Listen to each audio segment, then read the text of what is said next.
عید غدیر جو روافض مناتے ہیں، کیا سنی کو اس میں شریک ہونا جائز ہے؟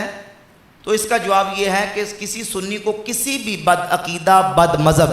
جو اہل سنت و جماعت کے عقیدے کے خلاف، اہل سنت و جماعت کے عقیدے کے علاوہ جو لوگ ہیں، ان کی کسی مجلس میں، ان کے کسی ایونٹ میں، ان کے کسی اجتماع میں سنی صحیح العقیدہ کو شریک ہونا جائز نہیں۔ ایک تو یہ ہے کہ جب بد عقیدہ کی مجلس میں جائیں گے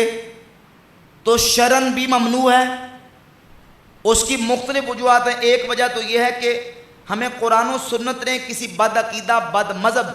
اس کے پاس بیٹھنے سے، اس کی بات سننے سے، اس کے ساتھ اپنا تعلق رکھنے سے منع فرمایا۔ قرآن کہتا ہے لا تقعد بعد الذکر مع القوم الظالمین، یاد آنے کے بعد ظالموں کے پاس مت بیٹھ۔ ملا جیون علیہ رحمہ تفسیرات احمدیہ میں لکھتے ہیں کہ اس ظالم سے مراد داخل فیہ الکافر والفاسق والمبتدع والقعود مع کلہ ممتنع۔ فرماتے ہیں کہ اس ظالم کے اندر کافر بھی، فاسق بھی اور بدعتی بھی اور ہر قسم کا گمراہ شخص اس میں داخل ہے، اور ان تمام کے پاس بیٹھنا شرعاً منع ہے اور ناجائز ہے۔ کسی بد عقیدہ بد مذہب کی بات نہیں سنی۔ اور پھر اگر کسی بد مذہب کا کوئی کام شعار اور اس کی علامت اور نشانی بن جائے تو اس سے پرہیز کرنا زیادہ ضروری ہے کہ اس سے پرہیز کیا جائے۔